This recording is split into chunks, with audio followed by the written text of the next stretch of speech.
Greetings, salutations, respect, and love. I am Scott. You are in the Prog Corner where today we are going to name the MVP for 2023, Most Valuable Progger. And I asked yesterday for nominations and suggestions. Thank you for all of you that did in fact comment and give me your ideas. I had some really interesting nominations. Frank Zappa, I guess some of you didn't get the memo that this was MVP 2023. Although, to be fair, we did get another archival Zappa release. Amazing how over a quarter of a century after his death, we're still getting quality music from Zappa. I got people nominating Robert Fripp. Again, didn't really do a whole lot of prog in 2023. All that stuff with Toya probably doesn't really count. Bill Bruford got a bunch of people talking about him. And hey, he came out of retirement to play one song on the drums for the John Wetton tribute concert. John Lodge got some love, keeping the Moody Blues flames going. Peter Hamill also got a nomination or two there, but some of the other ones that were a little more active in 2023 that I actually did think about for a while putting on this list: Nick DiVirgilio, working with Kite Parade, working with Neil Morris and Ross Jennings and that thing. Of course, all the big train stuff. He's everywhere. He's Nick DiVirgilio, but I promised I wouldn't have a drummer this year. We're not doing 3 drummers in a row. Andy Tillison got a few nominations, including Matt Stevens from The Fierce and the Dead, nominating him. Neil Morris, of course, always going to be in the mix. Ross Jennings, we just talked about, not just his work with Hackett, but also with Nick DiVirgilio and Neil. How about Sean Timms and Mark Truiak, burying the hatchet and bringing Unitopia back from the dead? And Trevor Rabin was also another one that I thought long and hard about. Coming back after all these years with another album with vocals. It's been a while, but I am doing my top 12. And there's going to be a surprise at number 1, so stick around. You're probably not going to guess number 1. I'm just going to tell you that right now. If you're paying attention to what's behind me, maybe you will. At number 12, Steve Howe gets nominated, and why not? Keeping Yes alive, dropping the best Yes album since John Anderson left the band. Very solid dude. Yeah, he's lost some of his chops. He's not, the guitar god that he once was, but he still deserves to be on this list. And yeah, I got him at number 12. At number 11, here's one you didn't see coming. It's Andy Edwards. Yeah, why not, man? He's not only a great musician playing in bands like, I don't know, IQ, Frost. His new band Rain is outstanding. Oh, and he played drums with some unknown singer named Robert Plant. But the big reason why Andy Edwards is here is he not only is an active prog rock musician, but he's also an outstanding YouTuber, keeping prog relevant. Thank you, Andy Edwards. At number 10, it's Stephen Unre. Oh man, this guy has been super busy.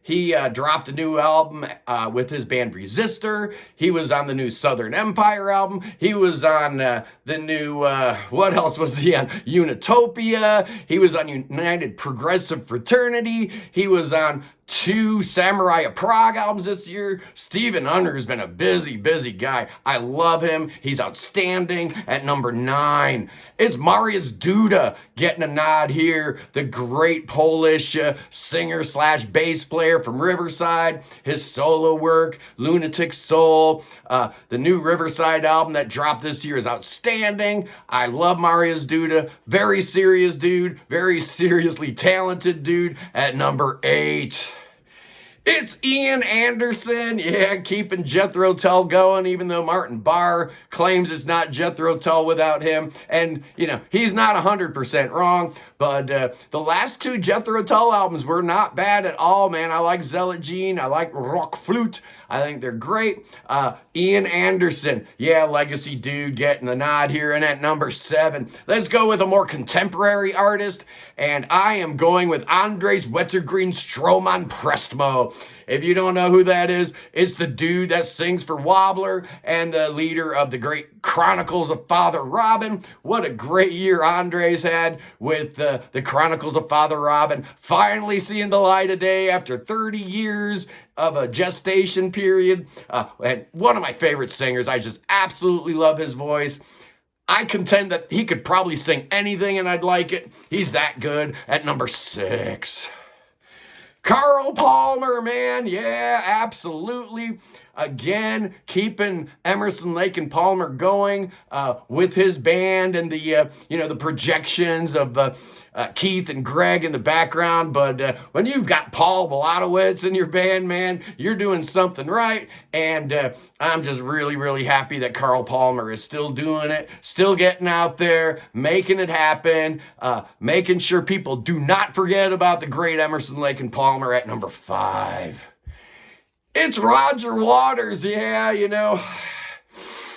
say what you want about the guy, but he is relevant, and he did drop that Dark Side of the Moon Redux this year, which got a whole bunch of people talking.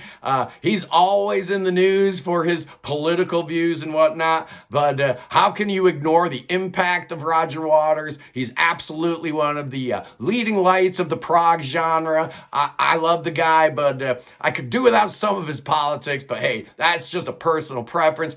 I'm not going to rag on anybody because of how they vote or how they, feel about stuff like that. We're talking about music and music only here at number 4. Talking about keeping the prog flames burning through all those lean years. It's Steve Hackett, man. Oh, yeah. Even though he did not drop an album in 2023, well, a studio album, he dropped a live album, but he still has to be on this list as one of the great practitioners of prog rock, keeping it going with all the Genesis revisited stuff and that great band he's got put together with Jonas Reingold. And I guess he even had Nick DiVirgilio drumming for him for a little while. Craig Blundell was drumming for him. Nad Sylvain on vocals. If you haven't seen the Steve Hackett show, man, you absolutely need to. Just amazing at number 3. It's Peter Gabriel. Yeah, man, this dude dropped a song every month this year, lining up with the full moon. I guess it was a lucky break that he only had 12 songs on this album, or else we'd be going into 2024 with it. But I actually like all 12 songs.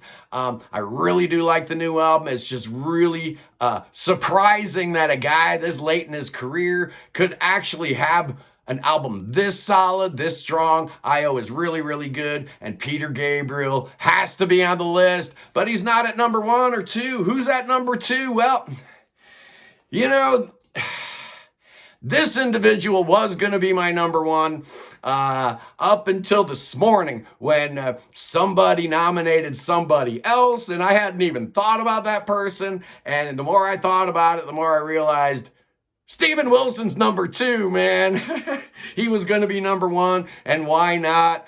I mean, last year, he brought Porcupine Tree back from the dead all through 2023, touring, doing touring dates, and then putting out a fantastic record in the Harmony Codex. Steven Wilson is doing more for our beloved genre than almost anybody I can think of. It's so good to have an artist of his caliber that is actually, part of our group, part of our tribe. People know who he is, and he's just so important to the prog community. Steven Wilson, you were almost my MVP for 2023, but like I said, somebody at the last minute nominated this individual, and the more I thought about it, the more I realized, Peter Gabriel doesn't need my help. Steven Wilson doesn't need my help. These guys are doing just fine without the Prog Corner hyping them up. So I'm going a different route. I'm going with an underdog, and it's Anthony Kalugian. Absolutely is Anthony Kalugian. The more I thought about it, the more I realized. You talk about the struggles and the challenges that he's had over the last couple years, having to move from his home country because of the invasion of Ukraine by Vladimir Putin and his troops. He decamped to Poland, but that didn't stop it, man. He's still doing live dates. He's putting out records as Sunchild. He's putting out records as Carphagen. He's doing solo material. Nothing's going to stop Anthony Kalugin, and I've got him at number one for another reason, too. Not just because he's an underdog and that he's awesome and that he's hyper prolific, but also because, come on, man. We need young people in the prog sphere. We need guys like Anthony Kalugin and girls, too. It's not just a boys club. We want any individual of a certain age to start getting into prog rock because let's face it, the core audience is people like me. We're not going to be around forever, man. We're going to be dying off just like our heroes. So we need a new generation of proggers to come up. And Anthony Kalugin is one of the brightest lights in the prog constellation. So I've got him at number one, my most valuable progger for 2023, Anthony Kalugin. Congratulations, dude. Well deserved. Sunday, we're doing our Prog stream, 1 p.m. Eastern, like we do every Sunday. And this week, it's going to be all about King Crimson. So that's going to be a lot of fun. And then Monday's going to be the big one, man. The top 25 prog albums of 2023. It's going to be an excellent show. It's the one that I get most excited about. I think about it all year. So I really hope you guys enjoy it next week.